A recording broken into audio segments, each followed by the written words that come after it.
Salam, hər vaxtınız xeyir olsun. Bugün çox faydalı olan keçi buynuzu doşabı hazırlayırıq.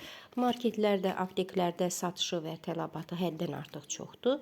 Gördüyünüz kimi əvvəl belə yaşıl olur, biraz da lobiya bənzəyir. Təqribən 10-12 gün açıq havada günəş altında qurudulur. Sonra bol soyuq su ilə yaxşı yuyulur. Mütləq yumaq lazımdır ki, tozu təmizlənsin. Qazanda çox yer tutmasın deyə mütləq belə xırda doğramaq lazımdır. Böyük bir qazanda üzərinə su əlavə edib ocaqda qaynamağa qoyuram.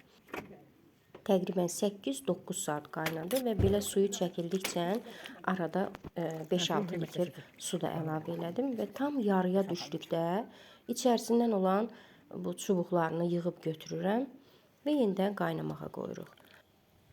Tam qatılaşıb doşab halı alana kimi vam odda bişirilir.